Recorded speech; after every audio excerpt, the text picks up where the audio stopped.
Dean Mortensen, missing since January 24th, 1992. Age at disappearance, 18 to 19 years old. A boy who disappeared within the blink of an eye.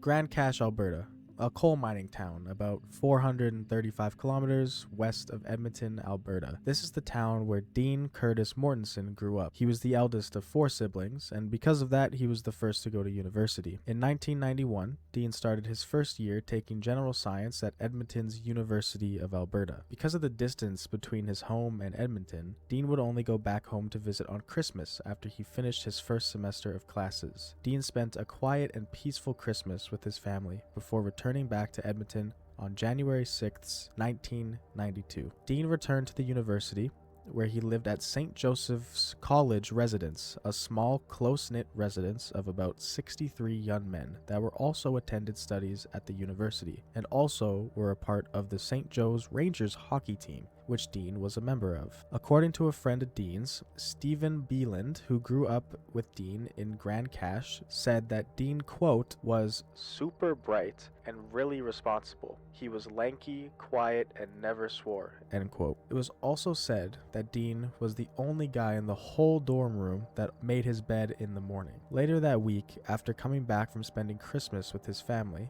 Dean spoke to his mother. They would talk about life and Dean's winter exam marks, which had been very good and expected since Dean seemed to be gifted in school. This would be the last time Dean's mother would ever speak to her son again.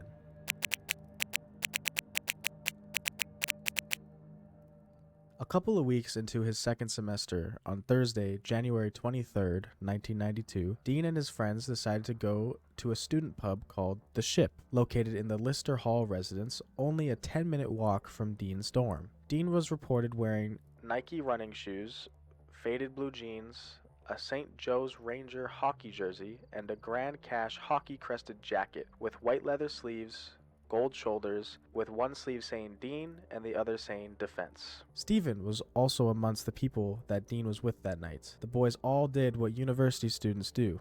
They drank and overall just had a good time with each other's company. Nothing out of the ordinary. Stephen left the pub early and reported that before leaving he had seen Dean, quote, down a couple of vodka slimes, end quote. It's reported that Dean left the ship at around 12:30 a.m. on January 24th in minus 10 degrees Celsius or 14 Fahrenheit weather. Now this is where some information gets a little blurry, as reports on who he was with when he left vary. Stephen says that Dean was also with 2 friends before he left early. Other newspapers report that Dean left with only 1 friend while leaving the pub. Dean and his friend or friends were walking back to the dorm, and when they got in front of the university, only 270 meters or 885 feet away from the dorms, Dean's friend realized that he'd forgotten something at the pub and told Dean that he would be right back. Dean would never be seen again.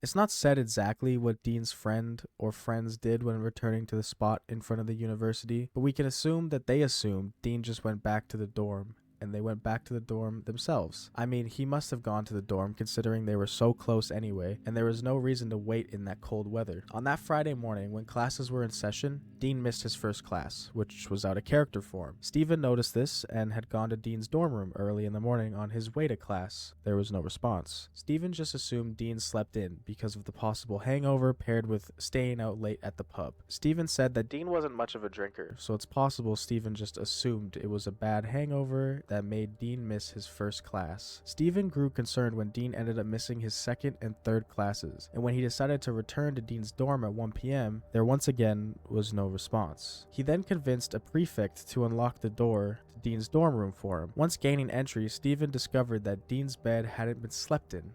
Nothing was disturbed and nothing looked out of the ordinary. Immediately, police were notified, and that week, police started their search for Dean Mortensen. On January 30th, 6 days after his disappearance, investigators said they were going to talk to all cab drivers in the city who might have been on the university campus on the night that Dean disappeared. Nothing came from this venture. At this point, the police had nothing to go off of. There were no cameras to check, no witnesses, and no trace of Dean at all. Until the next day, on January 31st, a librarian found his blue St. Joe's Rangers hat in the backyard of a residence at 108th Street and Saskatchewan Drive, not far from Edmonton's high-level bridge. The location where the hat was found was about 1 kilometer or a 15-minute walk away from the dorms, meaning that Dean's hat was found roughly about 20-minute walk away from where he went missing. This is the only trace of Dean Mortensen that has ever been found to this day. And then only 2 weeks after Dean went missing, on February 7th, 1992, the police decided to call off the search for him because of lack of leads to go on. The only lead that the police were ever given was reportedly from a woman who had a dream about Dean getting kidnapped by a yellow pickup truck. One last search was conducted by the Special Assistance Services Search and Rescue Association of Canada on May 2nd, 1992, with the goal of locating Dean's body. Once again, nothing was ever found. That was the final search for Dean ever conducted to this day.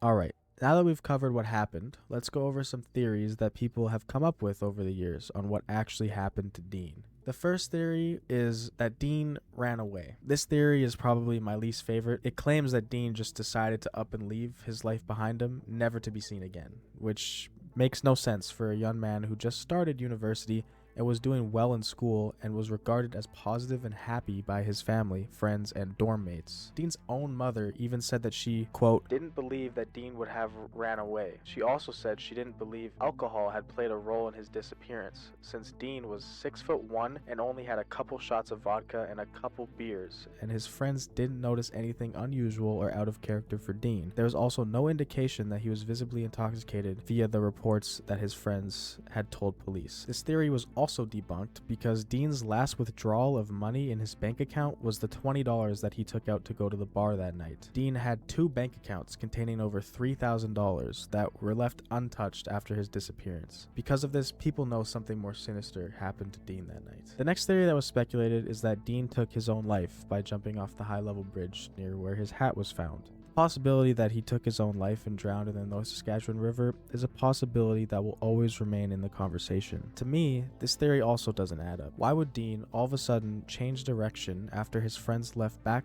to the pub and walked 15 minutes east in the dead of winter wearing clothing that's definitely not winter suited, to then leave his hat on the ground before taking his own life? Now, like previously stated, Dean wasn't visibly intoxicated, so presumably he did all this stuff while in a sober mindset. It just doesn't make sense for who Dean was, claimed, and seen to be. Third and final theory, also the most dark, but sadly the most plausible outcome for what had happened to Dean, is that he was kidnapped and murdered before his body was thrown into the North Saskatchewan River. The world is a dark place, and you never know who might be lurking waiting to bring harm to another human being. It's possible someone waited for the possibility for Dean to be alone before kidnapping him and doing the unthinkable. Perhaps Dean did walk over to the bridge on his own accord and got into an altercation with a person, which led him to his hat falling off and eventually him being put into the river one way or another. Because of how fast Dean disappeared, between the couple of minutes Dean's friends went back to the pub and back to the location Dean was left at, it's safe to say that he was most likely kidnapped and sadly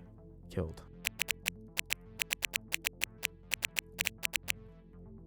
On February 10th, 1992, Dean's mother spoke about her son's disappearing, saying, quote, I think that's the hardest part right now. The uncertainty. It's a waiting game. I just hope in 10 years from now, it's not the same situation. Dean Curtis Mortensen has been missing now for 32 years, with no new information or leads present. By all accounts, Dean Mortensen was doing well in school. He had no reason or means to disappear. He was a bright kid with a brighter future ahead of him. He had no issues with anyone around him and was universally loved by all those around him. January 24th is now known as Dean Mortensen Day at St. Joseph's College.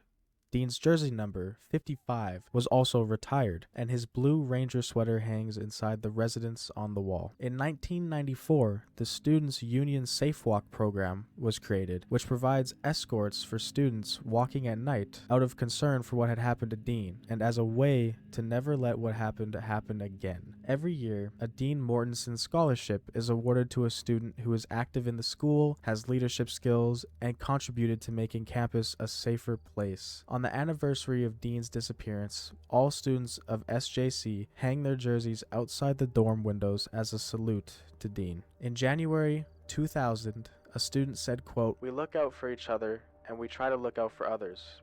Because if this can happen to one of our own, it can happen to others." Thank you everyone for watching this video.